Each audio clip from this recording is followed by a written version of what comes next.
It's all new with less carbs and more negativity. Get it out. Get it out of me. Get ready for Nobody Likes Onions.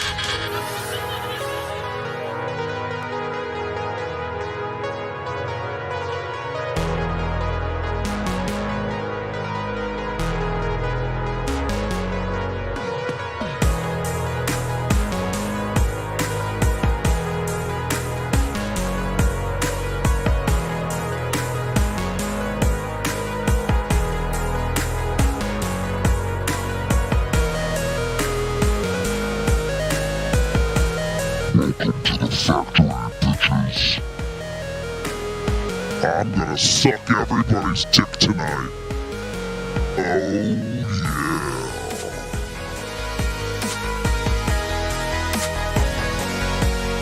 More like Big Irish gay, am I right, everybody? Big Irish motherfucking gay.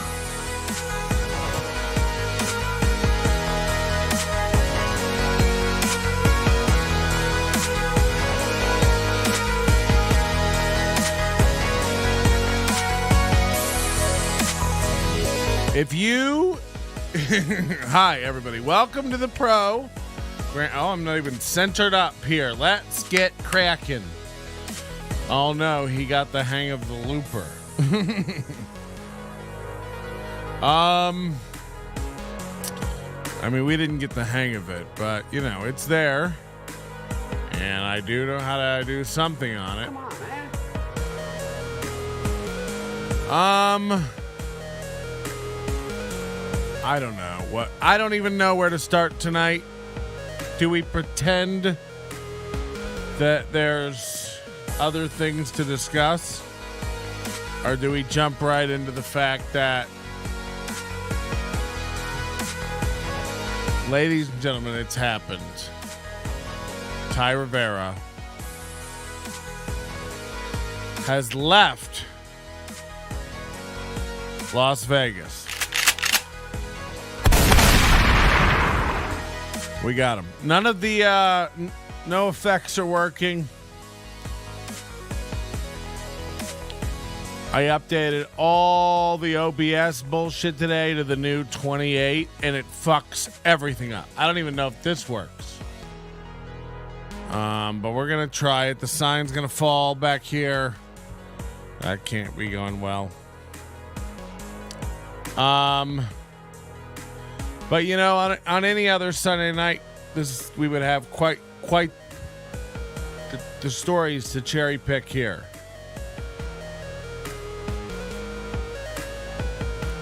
Did you know our buddy Josh Denny has been making the rounds on Fox News? I have a new theory that there's no way in goddamn hell he was talking to Kanye for hours. There's just no way. We've seen Kanye. This guy gets fatigued after 10 minutes of Tim Pool. Imagine hours of Josh Denny. Running jokes by Ye. So, I'm going to go ahead and say never happened.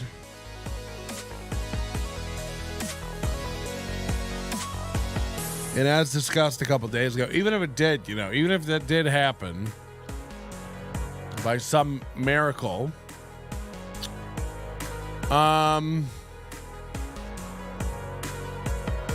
Josh Denny doesn't get near these people until they're rock bottom.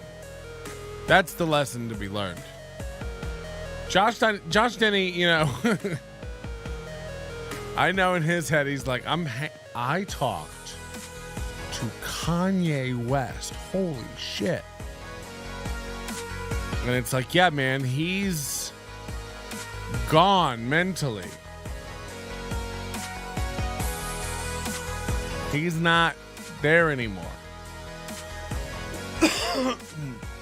It would make sense that he would, take an audience with you. But it's yet to be.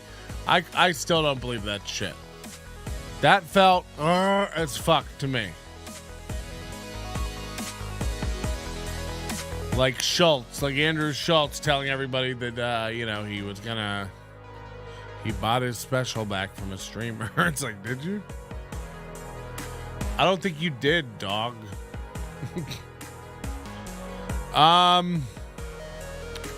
So yeah, we just talked about it the other day. Ty Rivera hasn't posted a video in 2 weeks, almost 3 weeks. And yesterday it drops. My phone starts blowing up. And I'm like, what could disturb my afternoon pork? And I look, and it's Ty Rivera's put up a new video about being homeless and moving to Austin. Now, it's clickbait as fuck. He put himself on the cover art, showing himself homeless. He's clearly lost the ability to get views. It's only gone down.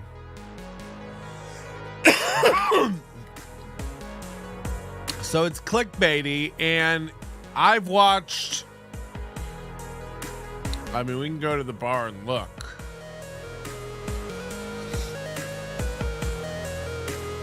Not very much. I think I watched 3 minutes of it. I can't watch it more than once.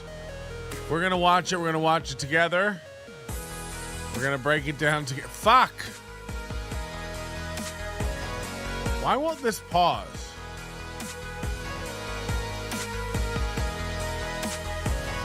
Okay. So we're going to watch it together. Whoa!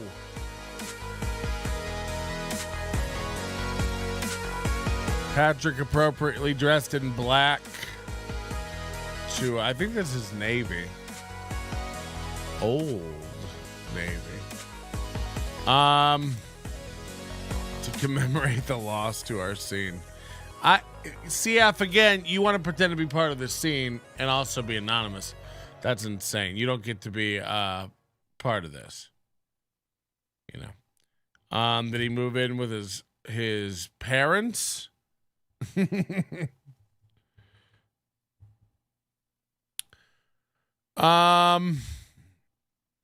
Yeah, I don't know. Alex Ansel's here. Alex Check says Q hallelujah. Yeah, let's do it. That David played and it pleased the Lord. This is gay as fuck, dog. You guys like pentatonics, huh? This is dope. Goes like this, the fourth, the fifth, so he left, and it's everything we've ever wished it to be. I was thinking more. We are the champions. You know what I mean? In the world. We are the champions in the world. CF says, I watched it. He tells you about his move for 45 minutes, not a Dear John letter to Vegas as advertised. Let me guess. He explains how folding boxes is hard, and you know how hard it is to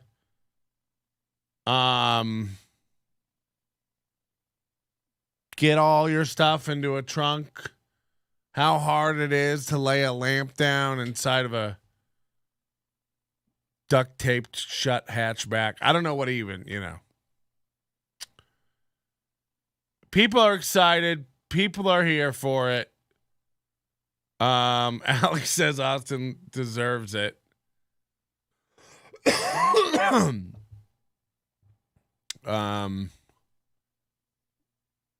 So yeah, I it's a lot to swallow. I have thoughts on moving to Austin. I did call this over a year ago. You all know he's so predictable. How did I know? Because he started in Phoenix, and he got run out of Phoenix to LA, and he got run out of LA back to Phoenix, and the scene hadn't changed enough, and he got run out of Phoenix again to Vegas. Think about it. There's a reason he didn't go back to Phoenix just now. He can't. He's so fucking burned there. He can't.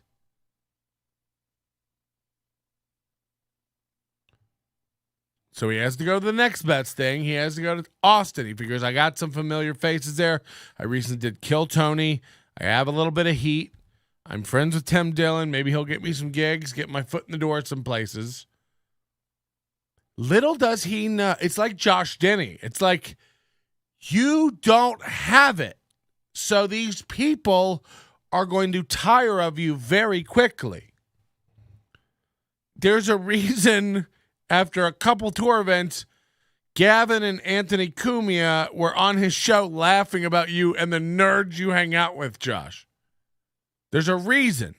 You hang out with nerds and your energy is nerd. You're not a cool hang. You're not a fun guy. Everybody sniffs fakeness about you. You literally switch your clothing like a chameleon. And I mean literally. Let's wear cupcake shirts. Now you're on to flamingo and donut patterns, literally like Homer Simpson Moo Moo type shirts with like flamingos on. I think that's code for swinging. Are you a swingerman? Or do you just cheat on your girl, dog? We have the proof. I wouldn't make those allegations if I didn't have the proof.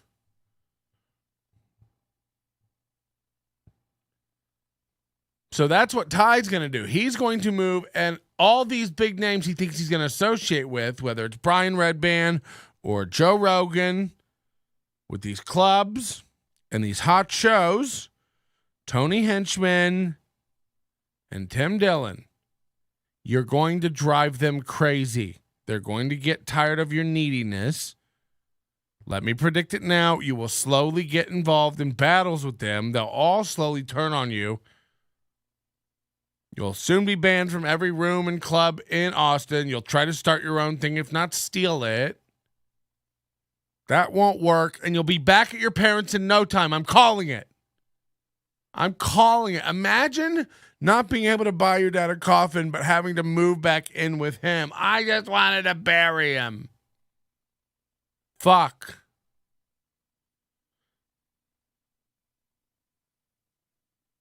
The best part is Casper talking about him and thanking him like there aren't a dozen Caspers before Casper. Yeah, Casper thinks he's special.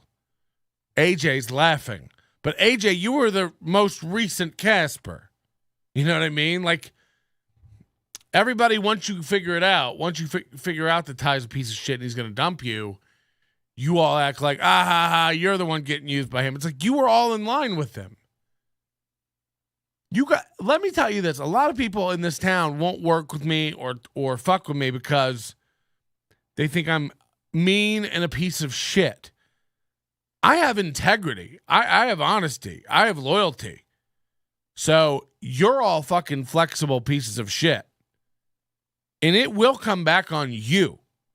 People who are good with me are good with me. And I'm fair to ask Johnny Brim. I got no dog in the fight with Johnny Brim. I have no reason to fucking not like Johnny Brim. He talks some shit. I talk some shit back. He's like, I don't remember doing that. I'm sorry. And I was like, oh, cool. Never mind. Why would I want to go after Johnny Brim? I have no fight with Johnny Brim. I have no fight with Casper. I told him that to his face. He shook my hand. Then he goes online and starts talking mad shit. It's like, oh, you're a fake fuck. You're a fake fuck.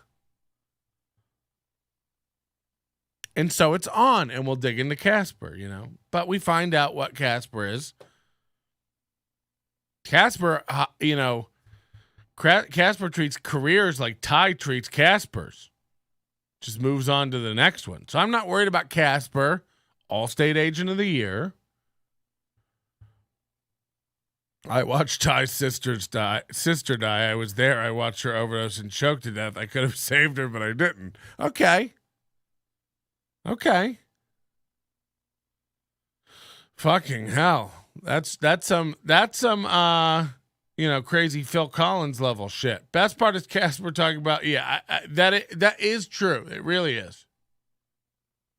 Casper's a country singer now. He teamed up with Wild Fork to produce an album called Country 8 Mile. I swear to God, you tip 99 cents again, I will fuck your world up. Let's get into Ty and his boxes. By the way, never been more appropriate to head over to nobodylikesonions.com/store and look at the For Me clothing line. One of the For Me clothing shirts is so apropos of what's happening right now. It's Ty's boxed up garbage.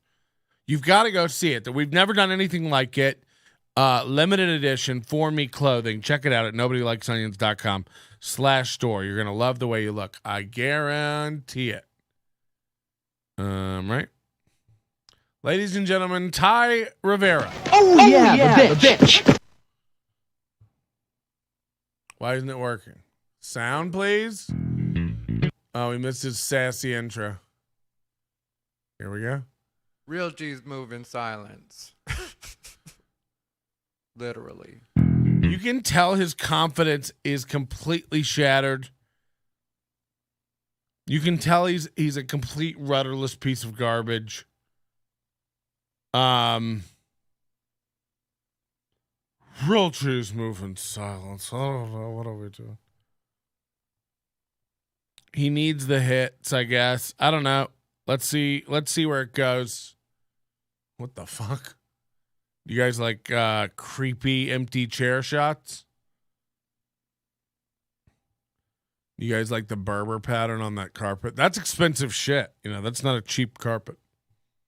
You know, just ask my guy. My guy, my Ty, talking about my Ty. My tie. Oh, my Ty's a cool drink of water. Okay, what are we doing? Everything bothers him. He's unbothered. He calls it unbothered, but that's what's cute because everything bothers him. He's bothered. I'm a botherina. What's up, everybody? Ty Rivera here, the absolute best LGBTQ comedian in the world. Back with yet another episode of Unbothered by Ty Rivera. That's right, it's Unbothered by Ty Rivera. I haven't been putting out content lately because, god damn it, it's been stressful. I'm just going to be honest with you guys. I was homeless. Or I think it was like a week and a half. And I mean, I was homeless for a week, or I think maybe like a week and a half. Not a good sign. Not a good sign already, okay? But let's go with it. Not literally. So I didn't really know where I was going to go. I really didn't know what I was going to do. The way that it played out was I did the 18th and the 19th with Eric Griffin, which we'll talk about Eric Griffin another time. Love him. He's great, but super obnoxious. Grrrl. Anyway, sorry I look like shit. I literally did not have a place to live. The way it worked out was I did shows with Eric Griffin the 18th. And it's going to be one of those where he like repeats himself constantly. So yeah, I was homeless. Like literally I didn't. So yeah, so here in Austin. For anybody that doesn't know, well, nobody knows because I really didn't tell anybody except for like 3 people in Las Vegas. One of them apparently told somebody. Kind of annoying because when I say I don't want you to tell anybody, I mean don't tell anybody. I don't mean use your discretion. God forbid anyone ever fuck with Ty. I hate it when he thinks like he says a rule that everyone has to do it. Like I said don't do it and then someone did it. Hello? Back in August, I think it was, when I came to visit. I just came to hang out. When I was on the road with Tim Dillon in San Jose, he had mentioned that maybe Austin would be cool for me to check out. It's for people they've never figured out a way to make their art or whatever commercially viable. Didn't tell me to move. A culture of not making it, not doing it, for whatever reason. Just said maybe it would be cool for me to check out. That's the culture of Austin, of the slacker, the ne'er-do-well. And I thought maybe we gotta address something right here. So Ty's in his new apartment. You can tell a lot from an apartment by the blinds. So we gotta go in here and see if these are the worst blinds we've ever seen or not. Now,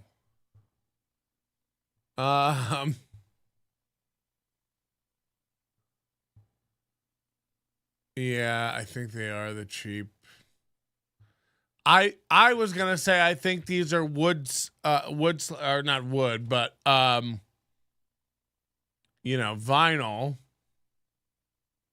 slats. But and I know you guys come here just for this kind of breakdown, but I see this shit.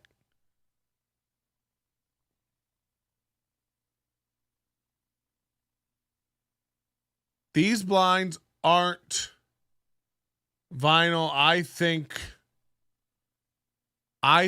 they're the cheap metal or plastic blinds. This is one cheap thread through here. Good blinds have at least 3. You know, they'll have one in the center. You can see it here that it's just cheap thread in there.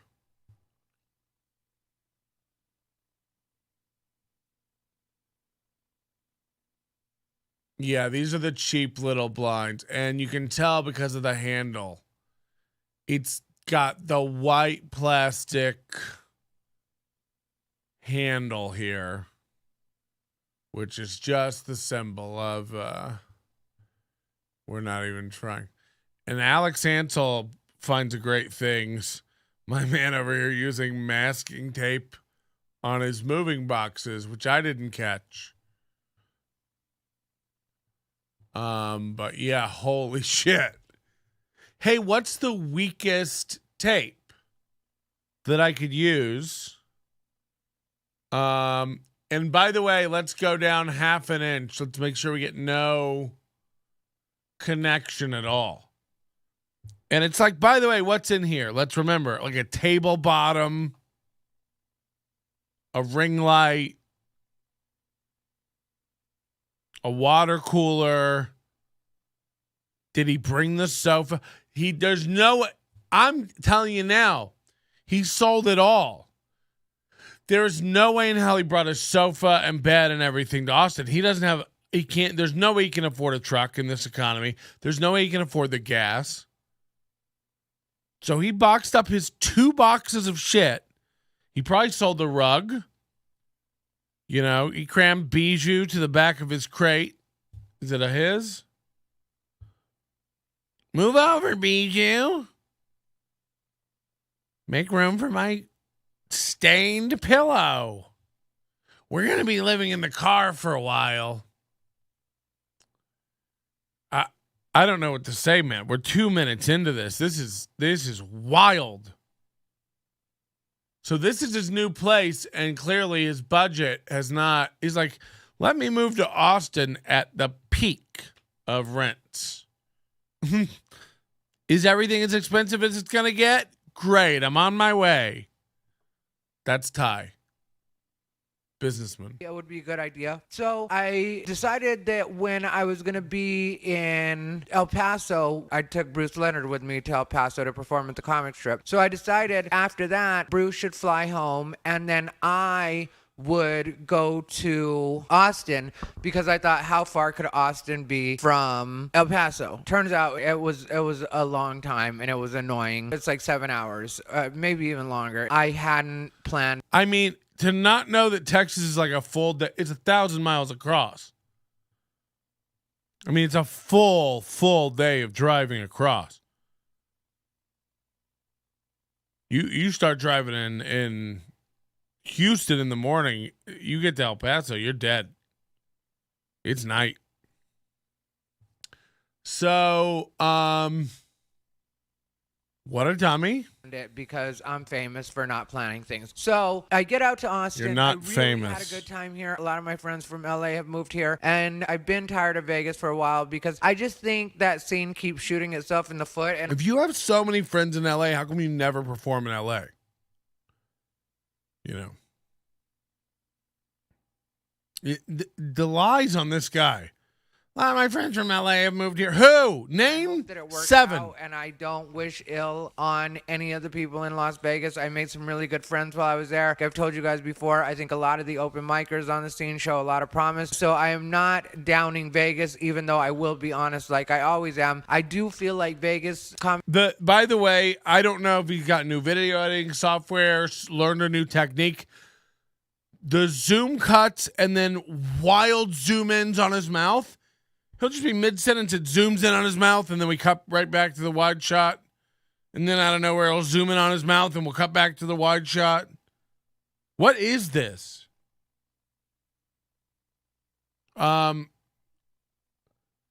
He spends hours doing this like it makes his videos better. It's like, what the fuck are you doing? Just for no reason? I'll just zoom in. Just mid-conversation. All the time, I'll just have zooms. I don't need a reason to. Don't worry about it. We'll just have zooms. Like, why? Okay.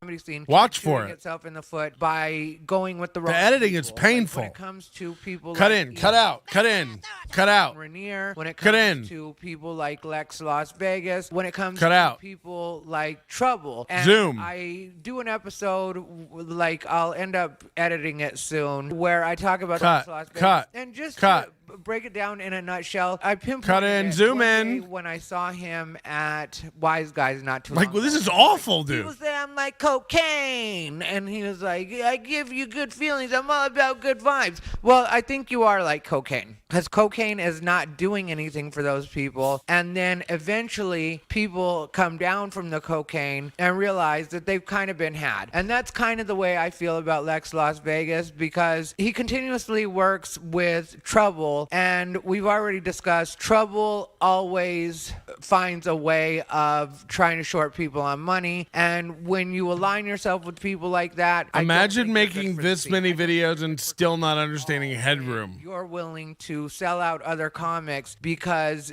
maybe you make a couple of dollars or you get to see how deals are made, which can't be good deals, because if you're making good deals, you wouldn't have to rip people off. I have been stuck with some crappy deals. Like, I love Ocha. We believe it. Delilah had made with Ocha was not really the most beneficial, and I still paid people out. Hold on, we got a lot of people checking in.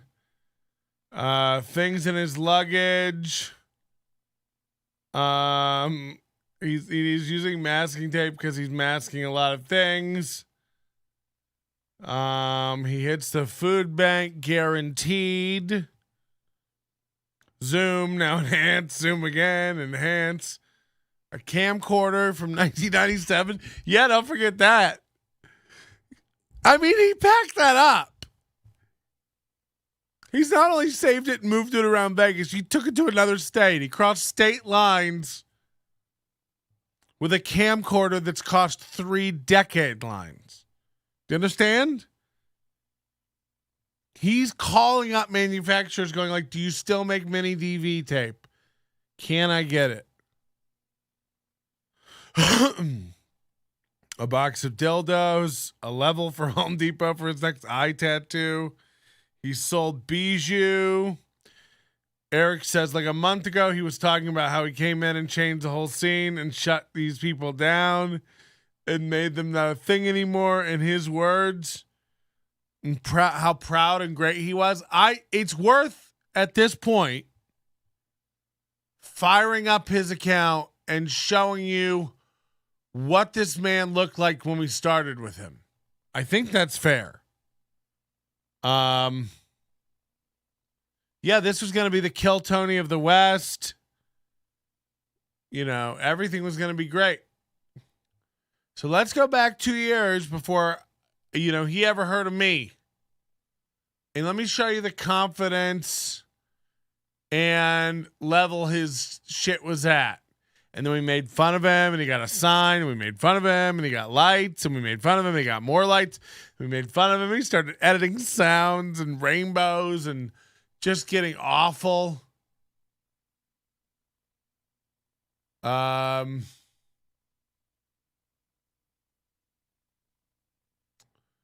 Yeah, let's see.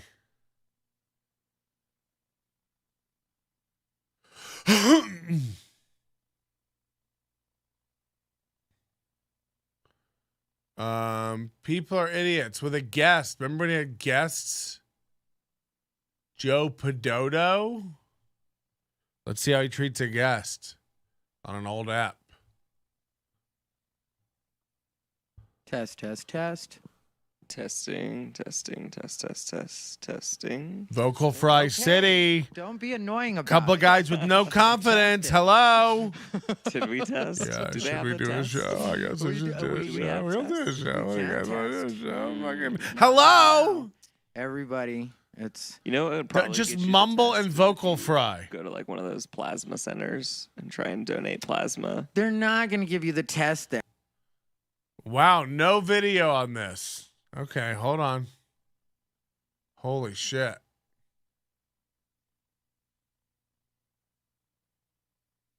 This is probably the most you'll ever hear me say about my relationship. So look where we were. No tats up here. Just 2. This one was fresh. I swear to God, if you do that again, you're going to be banned. Clear skin, no piercings, no nose, no eye, no lips, no cheeks, no bridge. Look at the difference here. Relationship publicly. What's up, everybody? Ty Rivera here, the absolute best LGBTQ comedian in the world. All right, I know I haven't been posting stuff lately, but that's the story of my life. And if you've been watching my channel, Right. The latest video is like, sorry I haven't posted lately. It's like at some point, knock it off. We get it. You don't post. you know how I do. Sometimes I disappear and sometimes I show up. I was in a relationship. He's literally an old cat. I titled this one, this is probably the most you'll ever hear me say about my relationship publicly. Like he comes on and in the first minute and a half, he's got to tell you why. He's got to tell you the title of the video. Like you didn't click on it.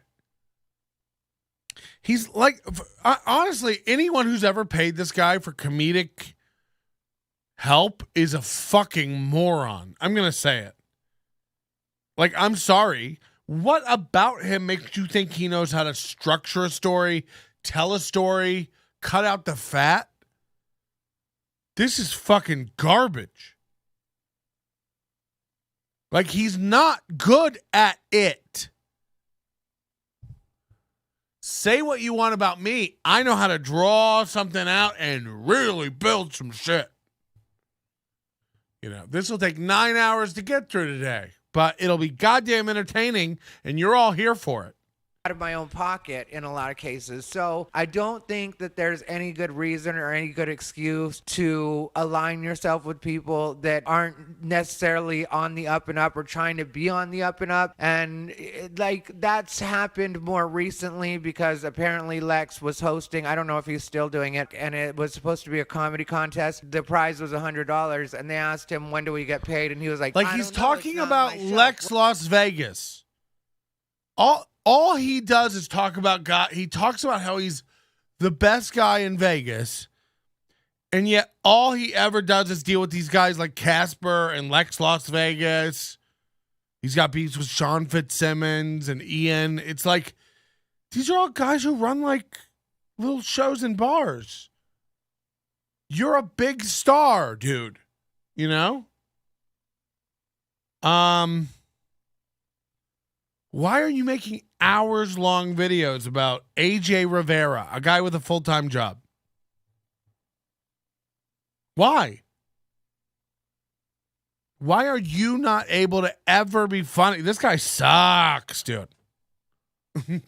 Well, if you're telling everybody that you're running an open mic, then you do have a bit of a responsibility to make sure that people get paid. So because of stuff like that, I just began to feel like... Does that even make sense? If you're running an open mic, you do owe it to make sure people get paid. It's like, what?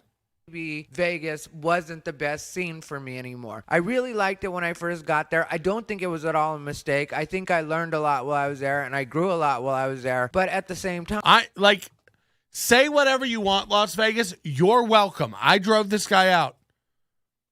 I saw him as a toxin. I have no real beef with anybody else in this town other than what's his fucking name? Butch Bradley. So maybe we have to go after Butch Bradley now. Maybe that's our next target. Because this is the end of Ty. And by the way, it was the goal to cut out this fucking cancer and get him to move on. I knew we could do it. He's such a fragile little fucking dope. He didn't know what hit him. He didn't know how to fight it. He tried to pull some legal shit on me. I pushed back with my lawyer. He fucking buckled. Then he tried to start up a thing. Then he tried to have me buried. I know what you did behind the scenes. Good job. How'd that work? And now you left. And you have brainwashed and gaslit yourself to think that it was all your idea. That it was all your idea. Well, it's not William Strange's fault. William Strange, I've been in a room with several times since then. He just stares at me and mumbles under his breath. It's fine. Until he becomes an active shooter, I don't think he's going to be a problem. He is that kind of guy, though. Sorry. You guys go around being nice to everybody. I'm not into that. There are bad people. People who pull knives out and say they're going to fucking get people aren't good people. I'm sorry. That's a based stance. You guys all want to fucking act like that's normal and okay. Fuck off. Well, Butch Bradley puts me up and I do make $25 and I'm his friend. Great. He's a piece of shit as a human. That will catch up. I don't know when. It'll catch up. I let karma handle that shit. It's not my job. Sometimes it's my job. But, you treat people like you want to be treated. And I'm at an age where I treat people like I want to be treated by those people. And I could give any fucks at this point about Casper's and Ty's and Butch Bradley's. You're a piece of garbage. You owe me. I don't owe you anything. You need to come to me with a suitcase of money and an apology. Stop blowing my phone up, Butch Bradley. Oh, just answer the phone. I want to come over and talk. You don't have to. Get me a cookie basket with the money you owe me in it and send it over with a fucking singing quartet of apologies. That's what you do now. That's where we're at in our negotiation. Because you couldn't keep your word about before either. Why? Because you're a lying piece of garbage. Best comedian in Vegas. Eat an ass.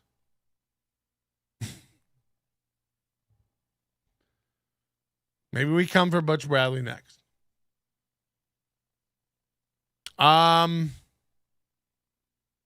That's just the way it is. So we're not after William Strange, and we're not after Casper, and we're not after David Hollywood Hewlett. Okay, these are people who they're not like Ty fucks with these people. We fuck with Ty. You know what I mean? Like, I can't imagine the energy it takes to get William Strange on your side. When I explained to him that Butch owed me money, his brain almost exploded. He couldn't even reconcile it. So we're not dealing with high bandwidth individuals, okay? We're never going to get through this, I'll tell you that. It's like, how long do I want to hang out on a scene where I'm one of the biggest things there? And I know I'm a very good comic. Everybody knows that. But do I really want to be on a scene where I'm one of the strongest things, if not the strongest thing on the scene? I need to be around people that inspire me. I need to be around people that help me continue to grow. I need to be around people that push me. So he is moving there to get help. He admits it. I need to be inspired. And so when I came here to Austin and I saw the vibe and I saw the way that things were working, I was like, okay, me and Bijou were staying at the Motel 6 because originally I was staying at Tim Dillon's guest house. And then he's one of these guys that visits the city one time and he's like, when I saw the vibe, oh my God. You know, he's where were you? You were at Bergstrom Airport and then like at Kill Tony. And then in Tim Dillon's guest house, somehow you've convinced yourself that's going to be your life there?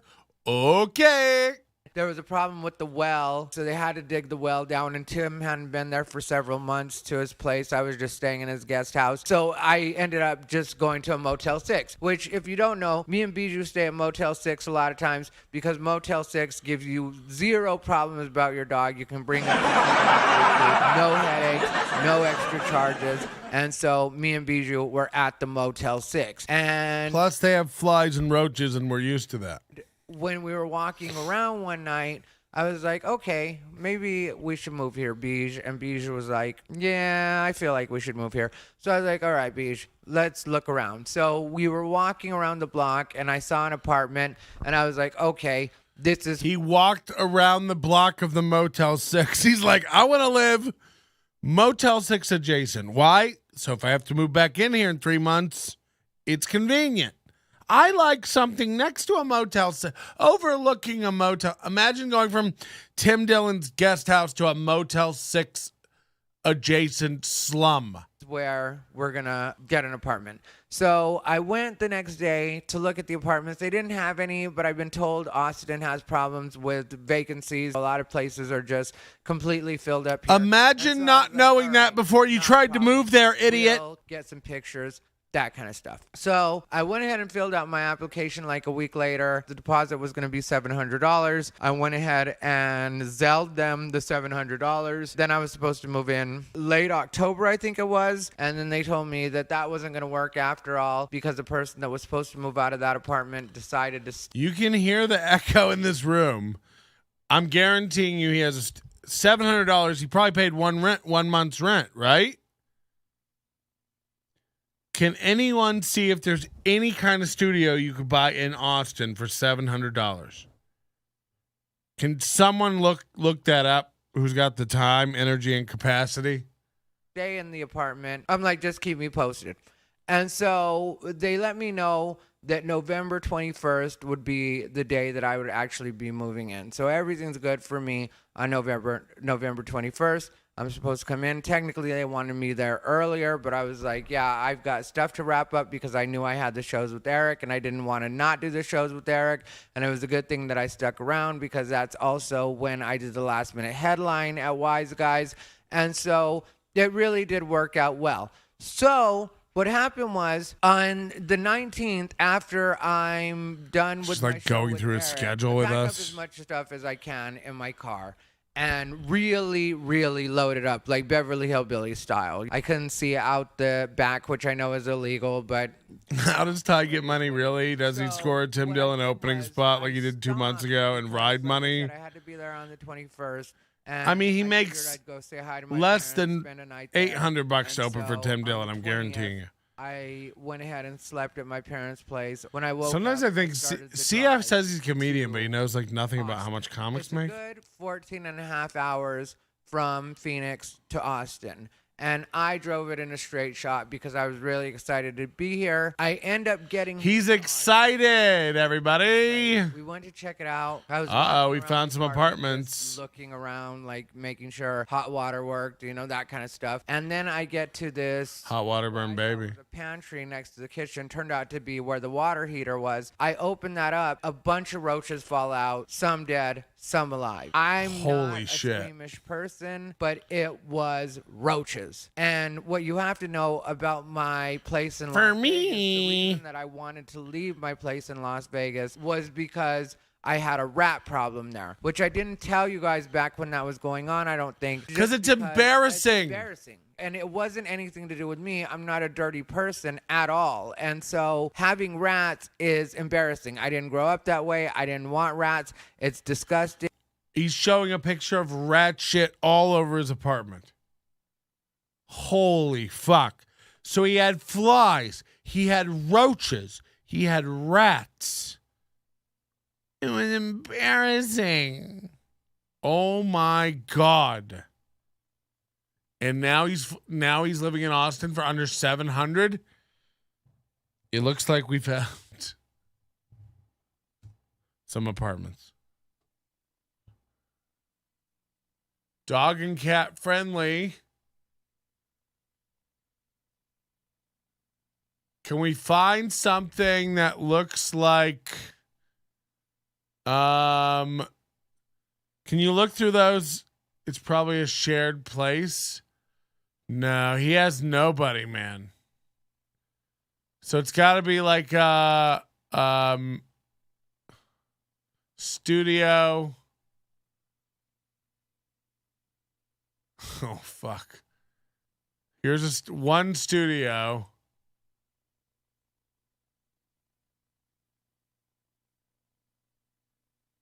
Holy shit, that's depressing. All right, let's try 1 bedrooms.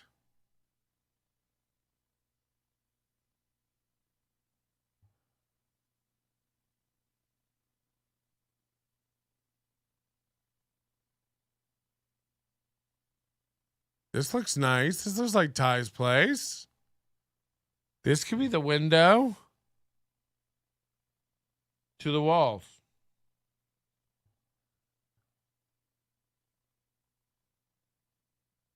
Could this be a studio window? Oh, the windows do match.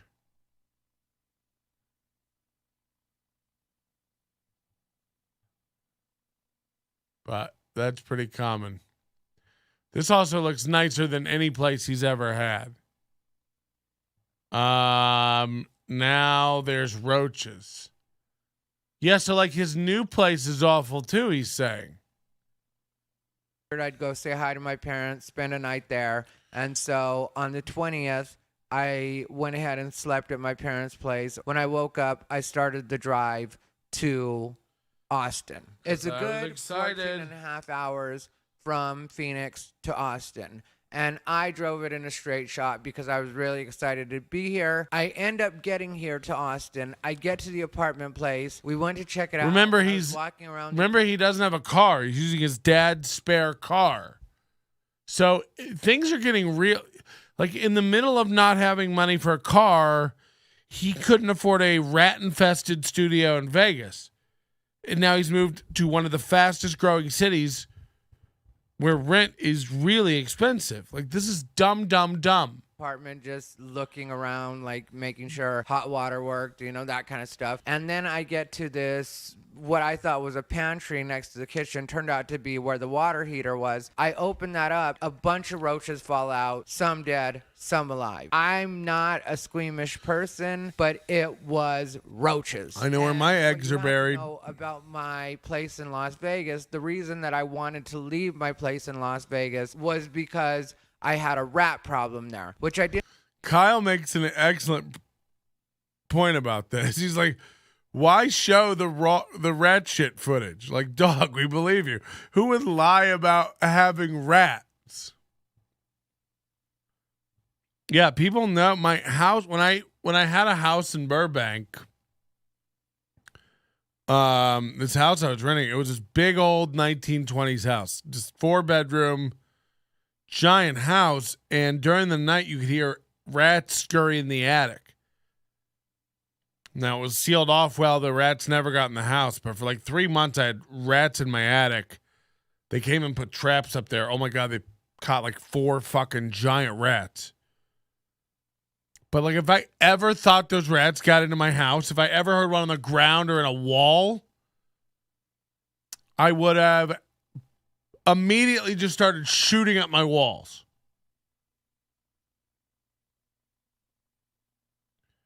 So it's gross.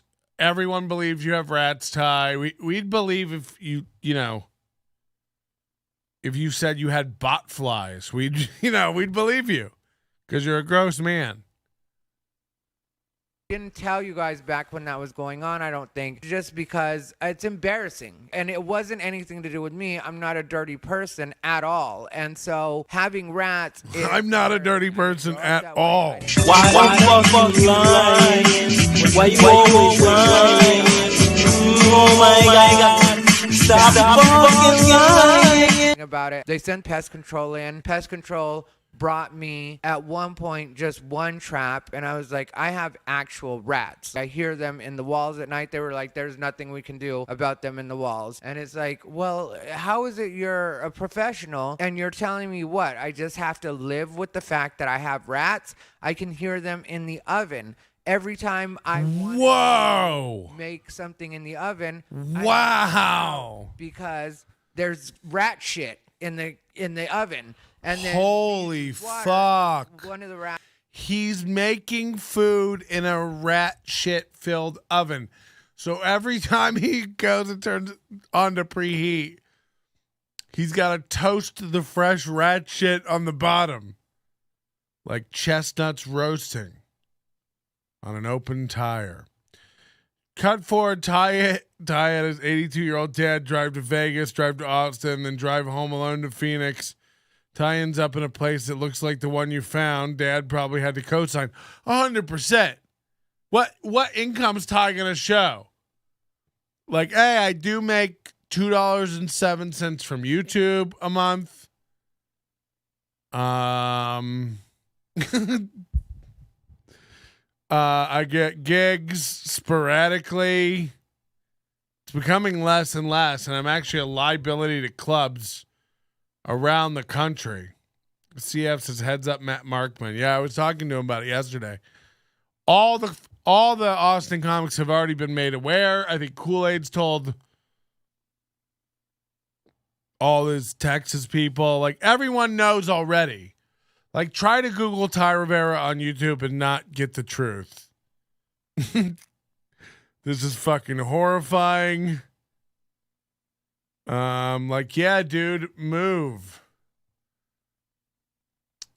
We maybe have an apartment. Affordable Round Rock extended stay hotel. Yeah, because when he said like the water heaters and a clock, I don't know, maybe apartments could be like that. Let's go look.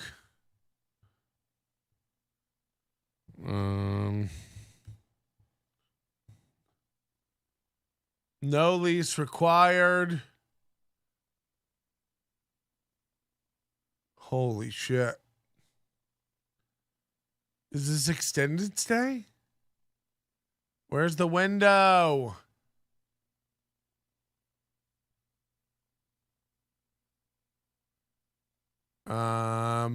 Pet friendly. Yeah, I don't know. I get like there's no way. Look, he had trouble moving around a couch and a bed in Vegas. Remember the movers charged him $300 and that was way too much. So he definitely doesn't have furniture. He doesn't have a car. What do we do here? Started getting bold. I think it was just one. Started getting bold and coming out in the living room and would go towards Bijou's food. So then I wasn't able to leave Bijou's food out for her, which she kind of does. Holy shit. Anyway, so that wasn't that big of a deal. But the reason it is a big deal is because sometimes I'll leave her food out just in case she's feeling a little peckish later in the day. And so I was no longer. I bet he attracts those roaches and rats. You know, every night first of all, he leaves his dog alone forever with food and water. And Bijou goes in a litter box, so roaches are eating dog shit.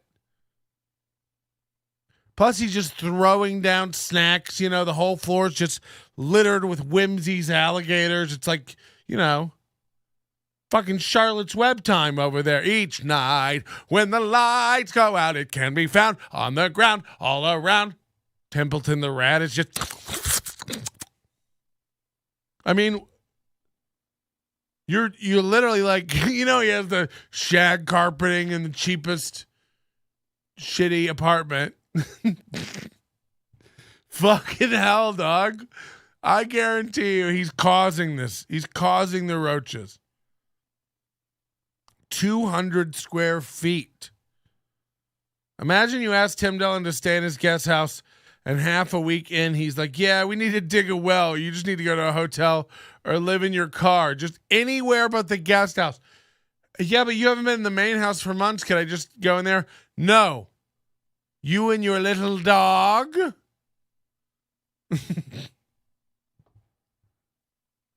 Holy fuck. It's baffling, and I love it. Longer allowed to do that because her food would likely have rat shit in it, or her water would have rat shit in it. So I had to keep changing her water out. Then one day I went to get Bijou some of her food out of a dog food bag. The rats had eaten through the bag and apparently gone through the bag. So again, I know there's rat shit in there, so I had to throw that brand new thing of food away because I'm not going to give Bijou food that could possibly make her sick. I looked it up online because I was like, this really stinks when the rats die, and I would throw them away as soon as I possibly could. He's taking photos of dead rats now, dog. This is crazy. Let me just say that. Even grabbing, because I would grab one plastic bag as kind of a glove for my hand, and then I'd have another plastic bag. And I would like pinch the trap, drop the rat into the bag, and then pinch the trap, drop the rat, and pinch the trap, drop the rat. It would stink. John Carden was at my place for Skate Who? Fest. Rat ended up dying on the Friday morning, and from the first day he got there till the last day when he left, it stunk like dead rat in my place. That's what she said. And that's embarrassing. I'm trying to have company, and John doesn't feel comfortable, which he was completely cool about it and didn't make a big deal of it. But I know he couldn't have felt comfortable. Who feels comfortable in a place that has rats? Holy fuck. I've been dealing with. Imagine asking if you can crash in his new place, and the whole night your sleeping bag, you just rats nibbling at your feet. And then I really had to harass them to go ahead and put another rat trap in. Then I asked the pest control guy, is this just a problem in the building? He said that he wasn't allowed to tell me, which his whole fucking apartment, just rat traps everywhere in the night, you know. You got to walk around and watch every step like it's Squid Game.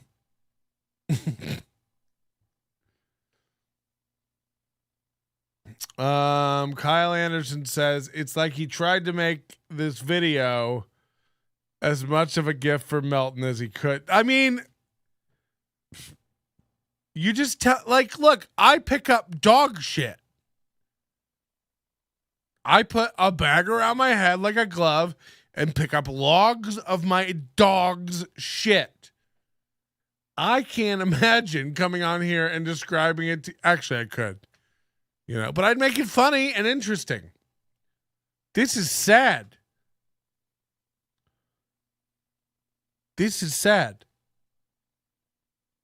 The minute I see any kind of a bug in my garage, I whip up a batch of pesticides and spray all around my house.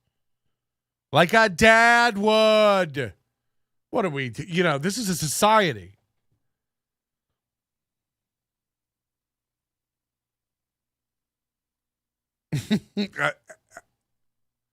Telling us you're taking photos of dead rats and excrement that you make your friends sleep in. This isn't a W, dog. And then he's just like, you know, but don't worry, now I'm in a place that's roach infested. It's like, ooh, better. All through the night. Tells me that yes, it was a problem in the building, and I had addressed it with the management, and I just got tired of that. You know, I got tired of that. Then there was the 9 days where my AC didn't work in my apartment, which it was the dead of summer. It was way over what it should have been for the AC not to be working and for them not to treat that with priority. This is such a slum. Only slums have these problems.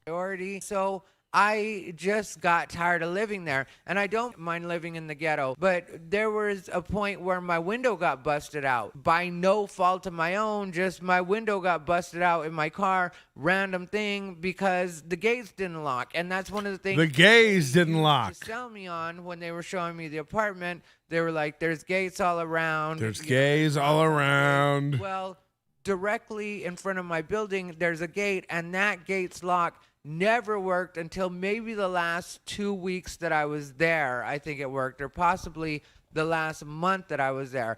But altogether, just unsanitary, unsafe conditions for me to live in, especially when it comes I mean, to again, rats. he talks about And banging so, strangers at yeah, gas stations. I was wanting to get out of my apartment because of that too, because originally my plan in my head was just to stay out my lease if they could just get rid of these rats. But when they don't even seem, because like they wouldn't. He can't finish his sentence either. He's all over the goddamn place. To the online request for maintenance to do something about the rats, there was a point where I had a hole in the wall where the rats were coming in. It was literally a rat hole. It took them forever to cover up that hole. Pest control told me that they might be coming in through the holes under the sink because there's like a hole where the pipe fuck comes through under the kitchen sink. And then there's another hole where the pipe. It's always another hole. Oh no. Dishwasher. They tried to band-aid those after making me wait another week after. Get some fucking wire mesh and call it a day. Are you a guy? They didn't just handle it right away. And then even when I told them afterwards, because they asked me if, the rat problem had been fixed, like they sent emails like, has your problem been resolved? And you push Y or N to let them know yes or no. Wow, you push N? I hit no. Nobody got back to me. I would go to the office, and then when I would go to the office, they would tell me that I needed an appointment to go to the office, which I'm not listening to that. You have to do something about this. Like, that's just clearly what it is. I can't live like this. I can't live with rats. And like I said, I can't live with rats. I'm dealing with this problem, and I'm trying to be as patient as I possibly can, but I'm living with rats. So that was a huge factor in when I decided to move. I knew I was going to move, but me expediting the process really did come down to the fact that I was living in unsanitary conditions. So when I had a chance to just get out, I was ready to get out. So I get to this apartment, there's roaches, like I said, and the managers were walking with me, doing the walkthrough with me. And at first they tried to play it off and be like, well, we didn't know that was a problem. We didn't know that was a thing. And so I'm like, okay, well, clearly it's a thing. They're like, well, it might just be from the last tenants. We can go ahead and fog it. And at that point, there was just the roaches that I saw in that particular closet. I mean, roaches in the closet, a Ty Rivera anthology. Ty's devil tattoos are bringing in these plagues. Soon he's going to make a video about his anal warts and blame a frog infestation. I can't believe this was much more than a mention. It's so much detail. Yeah, it's insane. I like when he's like, and they stopped answering my calls. Who? Men?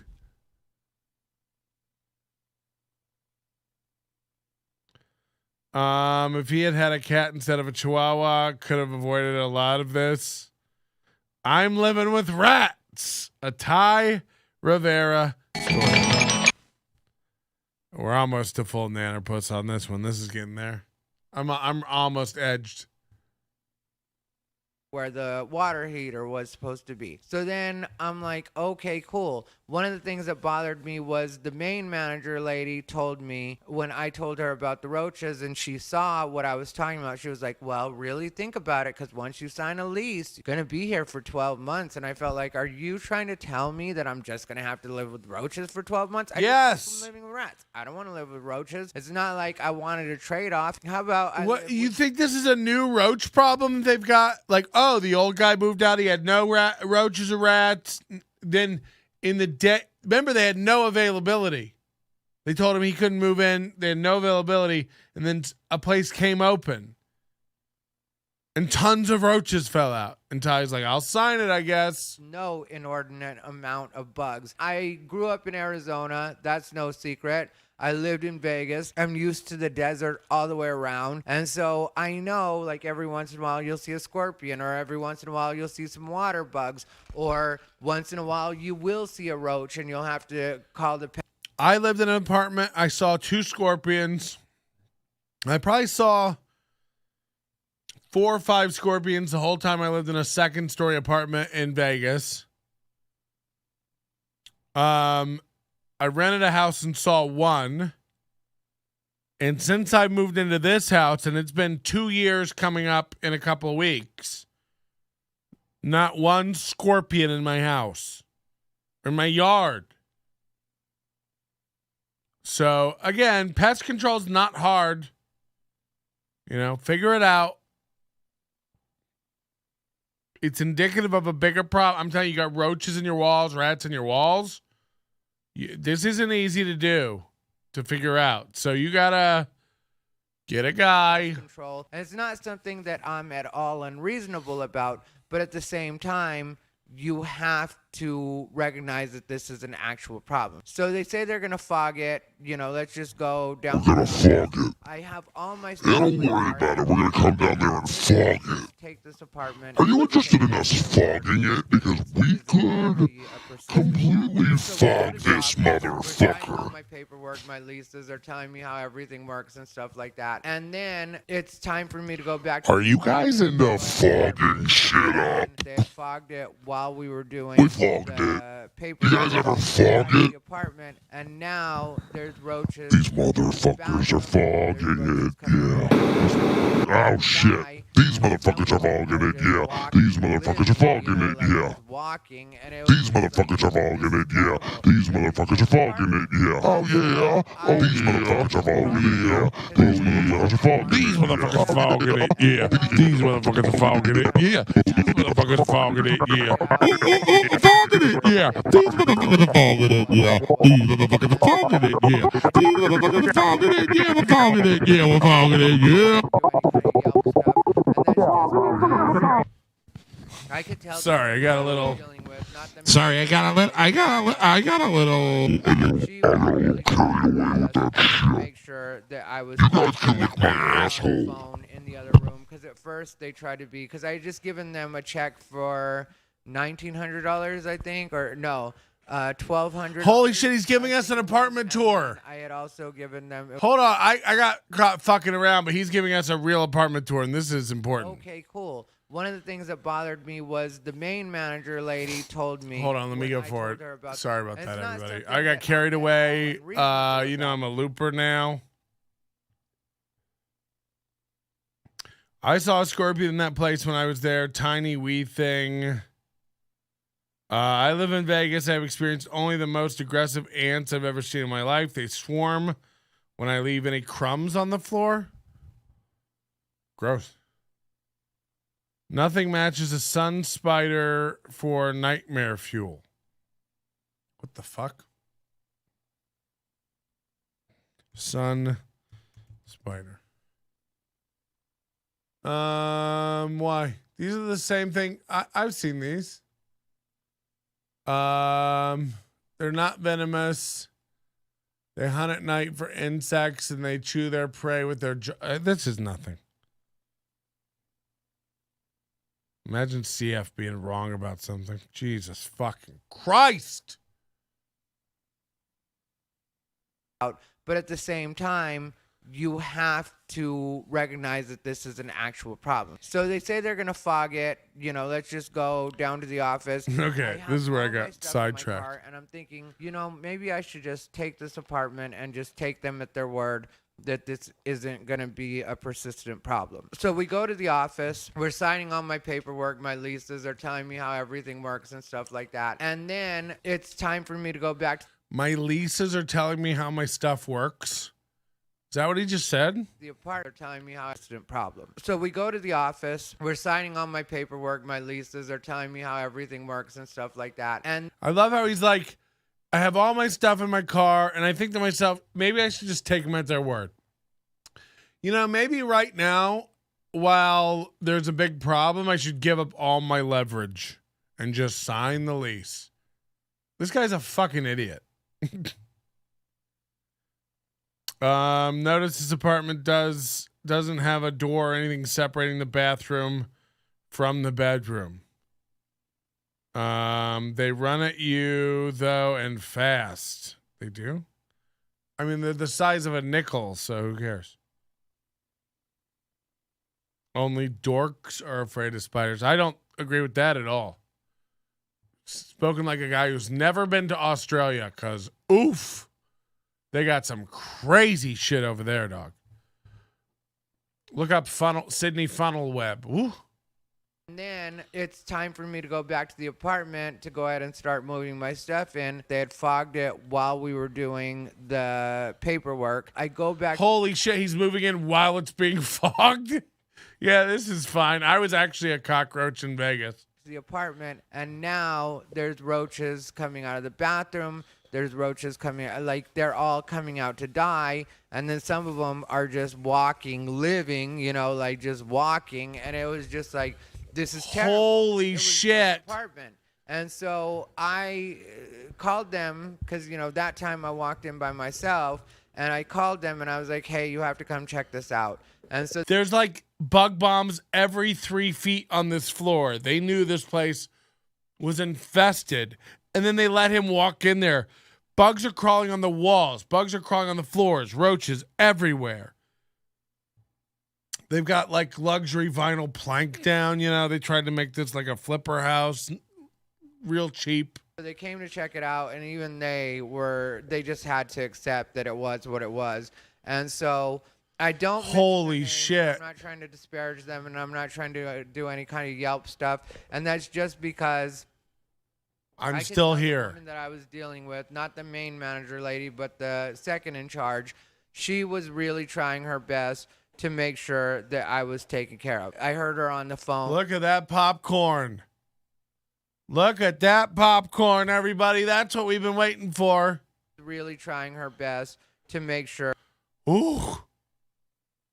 Lipstick on a pig right there, folks. That I was taking. Look at that popcorn and all those roaches. They're on the ceilings. They're on the walls. They're on the floors. Care of. I heard her on the phone in the other room because at first they tried to be, because I had just given them a check for $1,900, I think, or no, $1,200, I think it was, and then I had also given them, it was a cashier's check, you know, and then they had the $700, so they had $1,900. I like his shoes; those are nice. Just like, yeah, can I just get covered in bug spray now? I want to get my deposit, and I also want to get the check that I just gave you back. And at first, the main manager lady tried to be like, well, I don't know if we're going to be able to do that because, and I was like, yeah, I really need you to just look into that. All three of us see what's going on here. So can you please handle that? I just drove 14 and a half hours straight to be here since I was amped and excited. Yeah, they're not the like palmetto bug, big roaches we have like in Florida. You know, the only thing I did was stop for gas, go pee. I think I bought a couple corn dogs on the way. Bijou wasn't with me because I knew that I had a flight coming back. That's the worst part about it, is that I knew I had a flight coming back because I was supposed to come back for Thanksgiving to hang out with my family. So my flight was supposed to be to Phoenix. I was supposed to have until December 1st. I was going to move out December 1st between the 1st and the 3rd. And then I ended up getting booked for the Atlanta gig that I'm doing tomorrow, which will be today by the time you guys watch this. And so I knew I had to fly out for that because that got booked last minute. And so it changed from... He's flying to Atlanta for a one-nighter. Like, this guy's making tens of dollars. I'm telling you, he's not making any money. He's so dumb in business. Like, you know, there's no way this guy's making money. There's no fucking way. It's so sad. Me being able to go from the 1st through the 4th to me having to completely have my stuff out by the 30th at the latest. Well, the 29th at the latest, so I could get back here by the 30th. Everything went wrong with that. U-Haul wanted $3,600, so basically $4,000. Called it. Rent me a truck. U-Haul is a racket nowadays. It used to be just you rent it for the days you need it. Now it's like a minimum of 6 days to do a trip like this, and it's like it takes 14 hours to get here. There's no reason that it would take me 6 days. I don't need this truck for 6 days. Well, I'm sorry, sir, but U-Haul has determined that that's the number of days that this move should take in order to do it safely. Yeah. He's so dumb. Like, so I rent a U-Haul truck all the time for like, I got to pick up something. You know, I go buy lumber. When I bought my grill, things like that, I go rent a U-Haul truck. is $19.99. It's $29.99 a day. I use it for 2 hours. I take it back. It's not a big problem. I love it. It's great. If you move that truck to another city and now it's fucking up their inventory, they do need to have a minimum charge. So they might charge you the $39 a day out of state rate, and they might require a minimum of 6 days. You know, it's going to be $500, dude. This guy wants to move for $29.99 across state lines. You know, that thing's a gas guzzler too. I'll let you know. You ever rent one of those? They comes with they put their own speedometer on it. They want you to stay in the green to keep it fuel efficient, which means you're going like 30. So he's dumb about a lot of things. I didn't know Texas was so big and took so long to drive across. I didn't know it would be so expensive to rent a truck to move. It's like, yeah, man, welcome to the economy we are all participating in. They wanted money for an apartment. It's like, okay. I'm not paying $3,600 to move my stuff in a U-Haul and having a U-Haul for 6 days that I don't need. So there was that on top of it. And so what happened was, my thinking at the point when the situation happened. Imagine him thinking. After they gave me my money back, I still had until I think it was 3 or 4 p.m. the next day to figure out where I was going to stay. But I know everything's good with my credit and I know my rental history. And so I was like, this won't be a problem. I'll just get a place right away. And what I did the night before, because like I said, I had everything in my car. So I just went ahead and hit Tim Dillon up. I sent him a text and I was like, is there anyone? It's like, if you had everything in your car, why did you need a U-Haul? None of this story makes sense. Does Daddy foot the bill for Ty? How does Ty have move money? What's worse, the popcorn ceiling or the cockroaches? Some of the popcorn on the ceiling may be painted over cockroaches. So it might be half a dozen to one. We rented a U-Haul truck a few times. It's great to move big things. Yeah. And it's very reasonable. Paying $19, $30 to use a truck for the afternoon is very fair. I mean, that's good. Pods are the best way to move your stuff, to be honest. It was like $2,000 for us to move all our jazz from Washington to Wisconsin. Yeah. I mean, yeah. It's expensive to move. You know, I moved from Florida to California. I moved from California to New York. I moved from New York to Vegas. It's not cheap. Imagine me getting to places and being like, what? What a racket. They want to make money? House. And he was like, yeah, sure.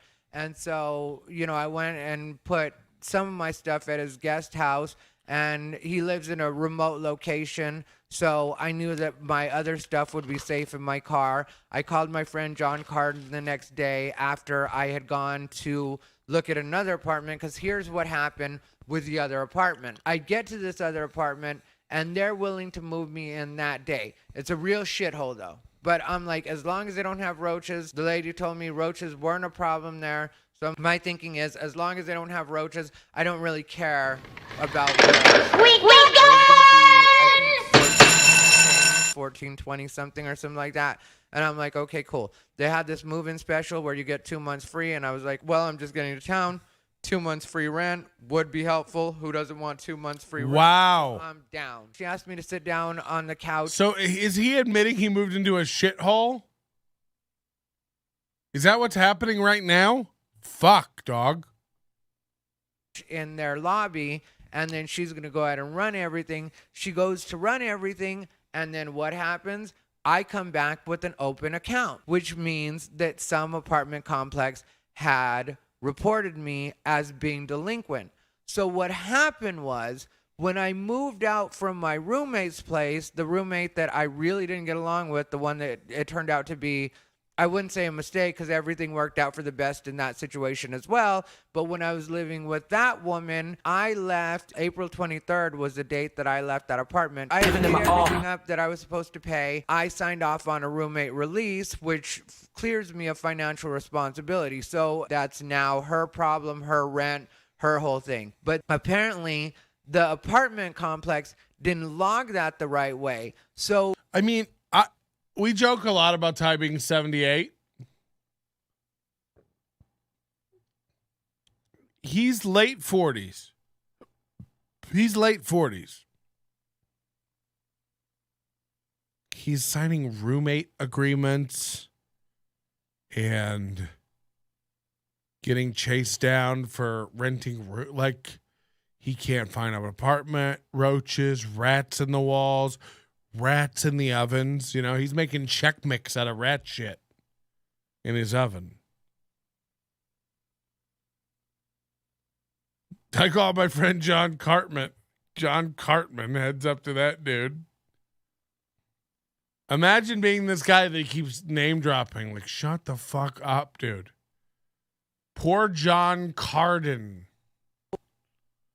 And John Carden slept on time. Does anyone in the chat know John Carden? Can we get a number for him? I'll call him tonight. We'll get him on. I gotta know what's Ty's rat shit floor. He's the only one with a popcorn floor. According to the collection agency, this had been on my credit since July. So I didn't know that because I don't pull my credit all the time. So that was the situation. I'll be more careful moving forward. But that. By the way, you know, this story already reeks of horse shit. You do not fail apartment applications for. He's like, I know I have good credit, and then there was a ding on my credit. I was late for rent once. That doesn't stop you from getting an apartment. You were evicted. That's a red flag to apartments. It's not, I was late once. I see here you were late once, 3 apartments ago. Also, you move every 4 months. What's going on? Are you stable?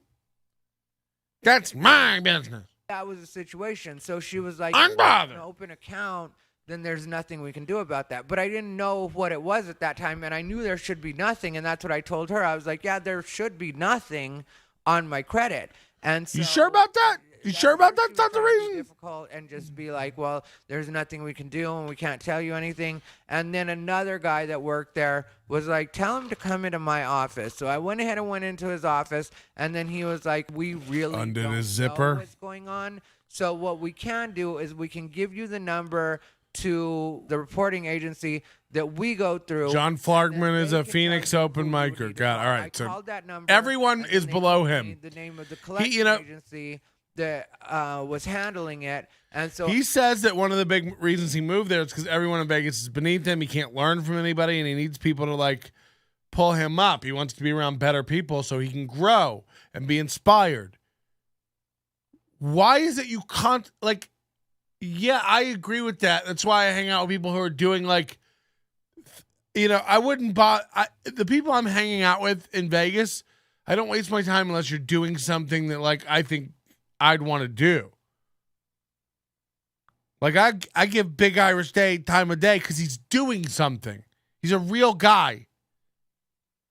You know, I'll hang out with Adam Dominguez because he's everywhere. No, I'm kidding. You know what I'm saying?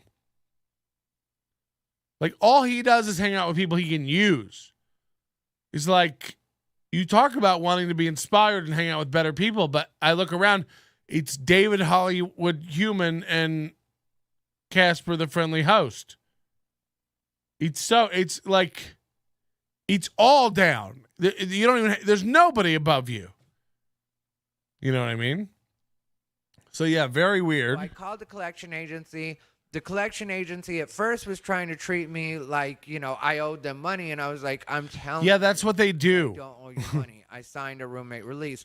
Well, since all my stuff's packed up, I don't know where the roommate release was at that point. How And convenient. So they tell me that they can easily take care of it. That's the way they made it sound. They can easily take care of it if I just send them a copy of the roommate release. I think they said that thinking I was bluffing and that I didn't actually sign a roommate release, but I had signed a roommate release. But now we're getting to the point of the day where I have to get to the airport and I have to make it back to Tim's. He's always like defending himself about something. It's like, we didn't know he had rats. We didn't know that he had credit problems. But he's like doing a podcast letting us all know that he lives in rat shit, makes his friends sleep in rat shit, and has credit problems. And it's like, we didn't need to know any of this. Like, we didn't need to know any of this.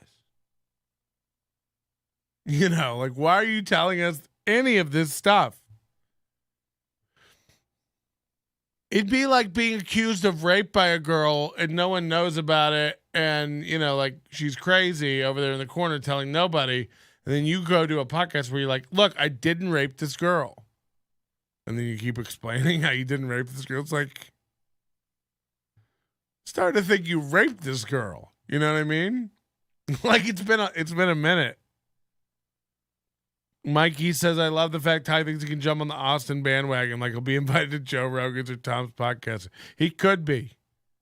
You know, he's got a lot of sticks and a lot of fires. Which is on if it can happen for Jill Carlton. To drop off my car, and then John Carden is going to pick me up and take me to the airport so that he can drop me off so I don't have to Uber or whatever, because Tim doesn't live close to the airport. So John is being cool enough that he's going to drive me to the airport. So at that point, cool. I'll handle this. I'll figure it out. I can't find my roommate release, but that's what I need in order for them to at least give verbal confirmation that I don't owe that. Little did I know the way that this collection agency was going to play it, which I should have known because they're a collection agency and they're never cool. And we know, Jill. Don't have a mental breakdown. Hacked everything except for I knew where my filing. She doesn't get the show bits yet. In my apartment in Vegas. So at that point, I'm thinking, all right, so I'm really not going to get to enjoy Thanksgiving.